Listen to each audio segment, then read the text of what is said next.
नमस्कार विद्यार्थी मित्रांनो, स्वागत आहे तुमचं आजच्या नवीन व्हिडिओमध्ये। तर आज आपण 20 जानेवारी 2025 च्या चालू घडामोडी पाहत आहोत।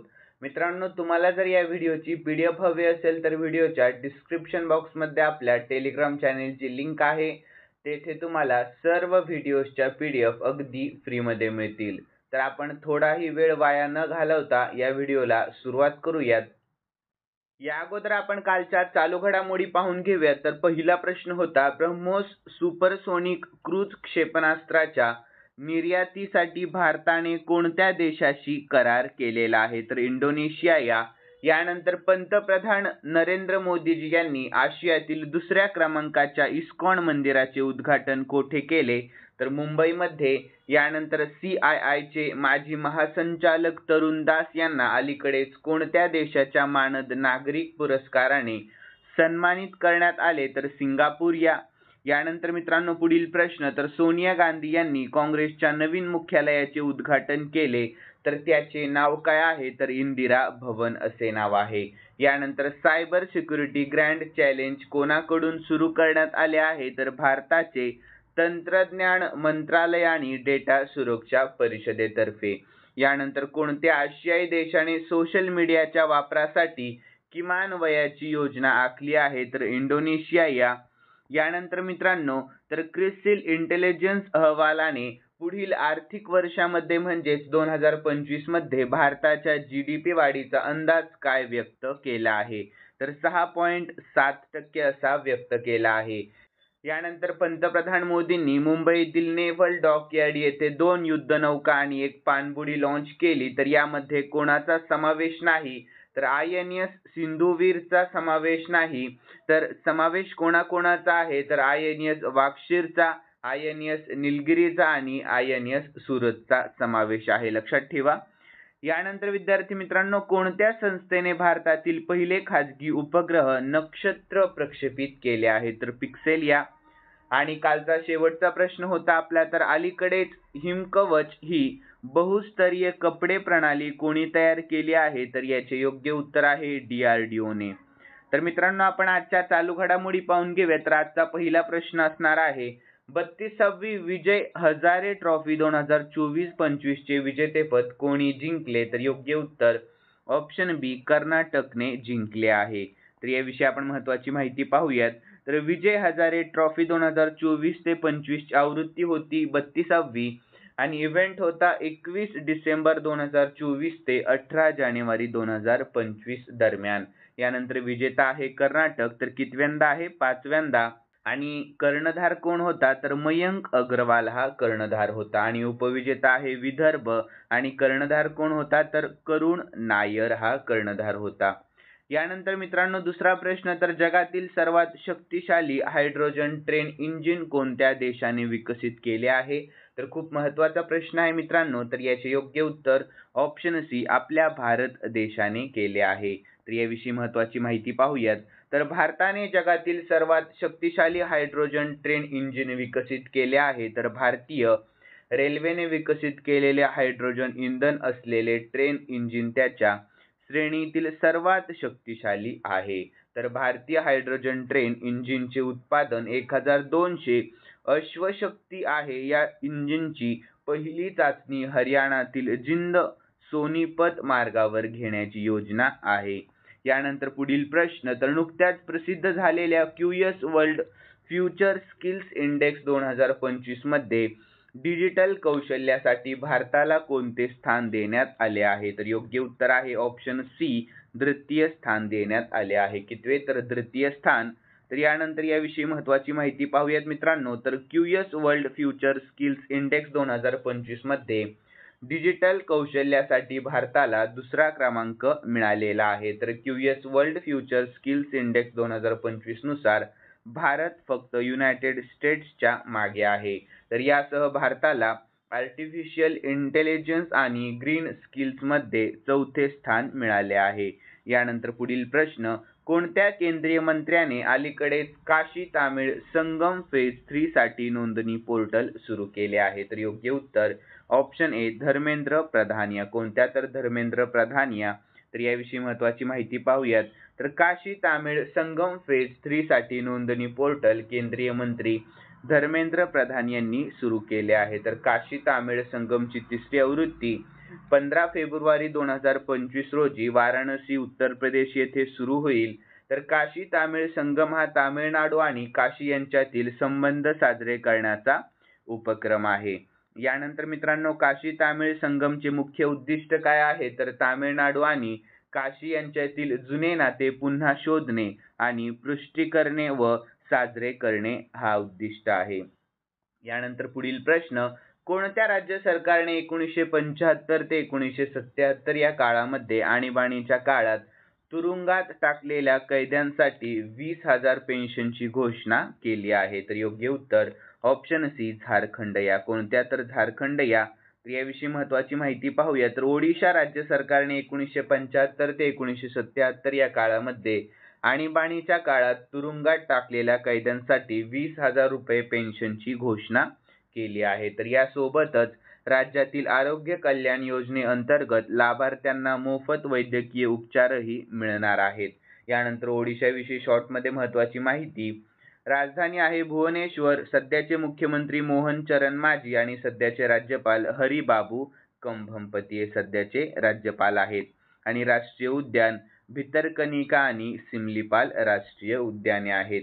यानंतर पुढील प्रश्न, राष्ट्रीय रस्ता सुरक्षा सप्ताह 2025 कधी साजरा केला जातो? तर योग्य उत्तर ऑप्शन सी 11 ते 17 जानेवारी रोजी साजरा केला जातो। तर याविषयी महत्त्वाची माहिती पाहूयात।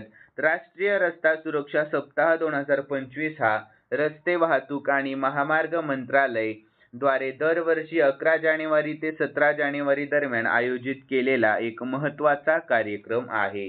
तर रस्ता सुरक्षेबद्दल जागरूकता निर्माण करण्यासाठी आणि रस्त्यावर सुरक्षितता सुनिश्चित करण्यासाठी सर्व रस्ते वापरकर्त्यांच्या सामायिक जबाबदारीवर जोर देण्यासाठी हा मंच एका महत्त्वाचा व्यासपीठ आहे। यानंतर विद्यार्थी मित्रांनो, आपण जानेवारी महिन्यातील महत्त्वाचे दिवस काही पाहून घेऊयात। तर 1 जानेवारी रोजी जागतिक कुटुंब दिवस साजरा करण्यात आला। 4 जानेवारी रोजी जागतिक ब्रेल दिवस, 5 जानेवारी रोजी राष्ट्रीय पक्षी दिवस साजरा करण्यात आला।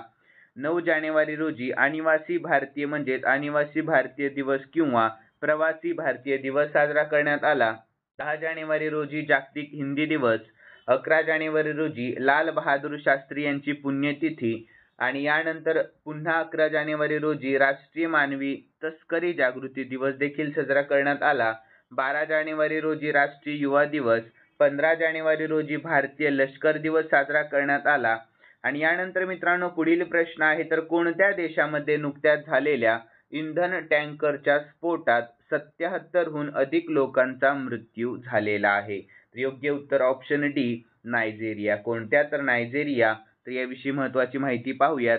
तर इंधनच्या टँकरच्या स्फोटामुळे नायजेरियात मोठी दुर्घटना घडली आहे। तर या अपघातामध्ये 70 जणांचा मृत्यू झाला तर अनेक जण जखमी झाले आहेत। तर पेट्रोल वाहून नेणारा ट्रक अचानक पलटी झाल्याने हा अपघात झाला आणि आजूबाजूचे लोक सांडलेले पेट्रोल उचलण्यासाठी धावले तेव्हा अचानक टँकरचा स्फोट झाला।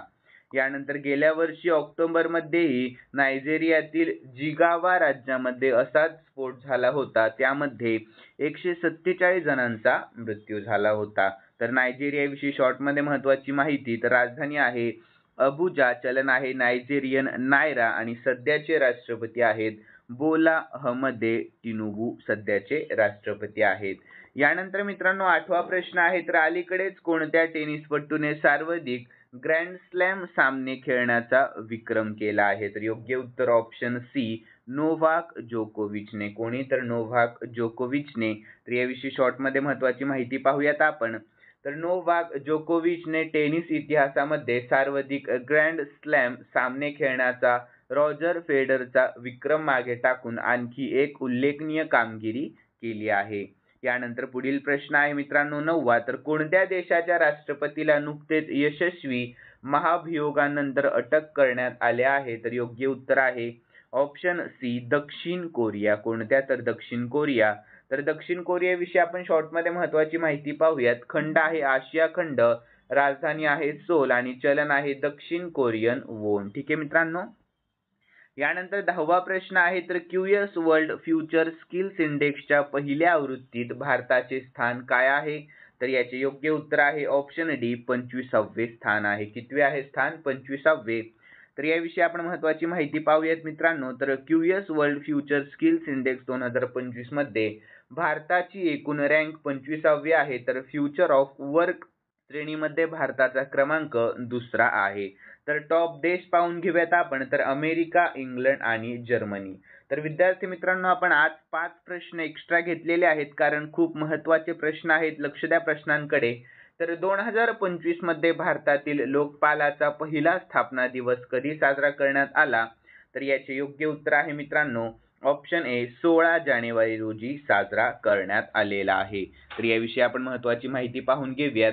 तर भारतातील लोकपालाचा पहिला स्थापना दिवस 16 जानेवारी 2025 रोजी साजरा करण्यात आला आहे. तर प्रथमच मानेकशॉ सेंटर नवी दिल्ली येथे या दिवसाचे आयोजन करण्यात आले आहे. तर त्याच दिवशी 16 जानेवारी 2024 रोजी लोकपाल आणि लोकायुक्त कायदा 2013च्या कलम 3च्या अंमलबजावणीसह भारताच्या लोकपालाची स्थापना करण्यात आली होती. यानंतर मित्रांनो, या कार्यक्रमाचे प्रमुख पाहुणे भारताचे सरन्यायाधीश संजीव खन्ना हे होते, हेही लक्षात ठेवा. यानंतर पुढील प्रश्न आहे 12वा. तर BCCI चे लोकपाल आणि आचार अधिकारी म्हणून नुकतीच कोणाची नियुक्ती करण्यात आलेली आहे? तर योग्य उत्तर ऑप्शन बी अरुण मिश्रा यांची नुकतीच नियुक्ती करण्यात आलेली आहे. तर याविषयी शॉर्टमध्ये महत्त्वाची माहिती देखील पाहूयात आपण. तर सर्वोच्च न्यायालयाचे माजी न्यायाधीश न्यायमूर्ती अरुण मिश्रा यांची भारतीय क्रिकेट नियामक मंडळाचे म्हणजेच BCCI चे लोकपाल आणि नीतिशास्त्र अधिकारी म्हणून नियुक्ती करण्यात आलेली आहे. तर BCCI विषयी शॉर्टमध्ये महत्त्वाची माहिती पाहूयात. तर BCCI ची निर्मिती डिसेंबर 1928 मध्ये झाली. मुख्यालय आहे मुंबई, महाराष्ट्रामध्ये आणि सध्याचे अध्यक्ष आहेत रॉजर बिन्नी. कोण आहेत सध्याचे अध्यक्ष? तर रॉजर बिन्नी. यानंतर पुढील प्रश्न आहे 13वा. तर पंजाब नॅशनल बँक म्हणजेच PNB बँकचे नवीन MD आणि CEO कोण बनले आहेत? तर योग्य उत्तर ऑप्शन ए अशोक चंद्र बनले आहेत. कोण आहेत? अशोक चंद्र. तर याविषयी आपण महत्त्वाची माहिती देखील पाहूयात. तर 16 जानेवारी 2025 रोजी अशोक चंद्र यांनी पंजाब नॅशनल बँकेचे म्हणजेच PNB बँकेचे व्यवस्थापकीय संचालक आणि मुख्य कार्यकारी अधिकारी म्हणून पदभार स्वीकारला आहे. तर अशोक चंद्र यांनी अतुल कुमार गोयल यांची जागा घेतली आहे. तर PNB बँकेविषयी आपण शॉर्टमध्ये महत्त्वाची माहिती पाहूया. तर पंजाब नॅशनल बँक हा लॉंग फॉर्म आहे. स्थापना 1895 आणि मुख्यालय आहे नवी दिल्ली. ठीक आहे मित्रांनो. यानंतर पुढील प्रश्न आहे 14वा. तर इंडियन बँकचे नवीन MD आणि CEO कोण बनले आहेत? तर याचे योग्य उत्तर आहे ऑप्शन डी विनोद कुमार बनले आहेत. कोण आहेत? तर विनोद कुमार. तर याविषयी आपण शॉर्टमध्ये महत्त्वाची माहिती पाहूया. तर इंडियन बँकची स्थापना 1907 मध्ये झाली आणि मुख्यालय आहे चेन्नईमध्ये. ठीक आहे मित्रांनो, लक्षात ठेवा. यानंतर विद्यार्थी मित्रांनो, शेवटचा प्रश्न आहे 15वा. प्रश्नाकडे लक्ष द्या, खूप महत्त्वाचा प्रश्न आहे. तर खो खो विश्वचषक 2025 चे विजेतेपद कोणत्या देशाच्या महिला आणि पुरुष संघाने जिंकले आहे? तर याचे योग्य उत्तर ऑप्शन ए आपल्या भारत देशाच्या. कोणत्या? तर आपल्या भारत देशाच्या. तर याविषयी आपण महत्त्वाची माहिती पाहून घेऊयात. तर भारतीय पुरुष खो खो संघाने अंतिम फेरीमध्ये नेपाळचा 54-36 असा पराभव केला. तर महिला संघाने त्याच संघावर 78-40 असा विजय मिळवला आहे. तर भारतीय महिला आणि पुरुष संघाने खो खो विश्वचषक 2025 चे विजेतेपद पटकावले आहे. तर महिला आणि पुरुष दोन्ही संघांनी अंतिम फेरीत नेपाळचा पराभव करून विजेतेपद पटकावले आहे. यानंतर विद्यार्थी मित्रांनो, खालील प्रश्न तुमच्यासाठी मी स्पेशली ठेवलेला आहे आणि हा प्रश्न आपण कालच्या चालू घडामोडीमध्ये पाहिला होता. ज्यांनी कालचा व्हिडिओ पाहिलेला असेल त्यांना नक्कीच या प्रश्नाचे उत्तर येईल अशी मी अपेक्षा करतो. तर प्रश्न असा आहे, पंतप्रधान नरेंद्र मोदी यांनी आशियातील दुसऱ्या क्रमांकाच्या इस्कॉन मंदिराचे उद्घाटन कोठे केले? तर याचे योग्य उत्तर तुम्हाला आपल्या कॉमेंट बॉक्समध्ये सांगण्याचा प्रयत्न करायचा विद्यार्थी मित्रांनो. आणि तुम्हाला जर आजचा व्हिडिओ आवडलेला असेल तर नक्कीच या व्हिडिओला लाईक करा आणि सबस्क्राईब करायला अजिबात विसरू नका. तर चला भेटूयात नवीन व्हिडिओमध्ये. धन्यवाद.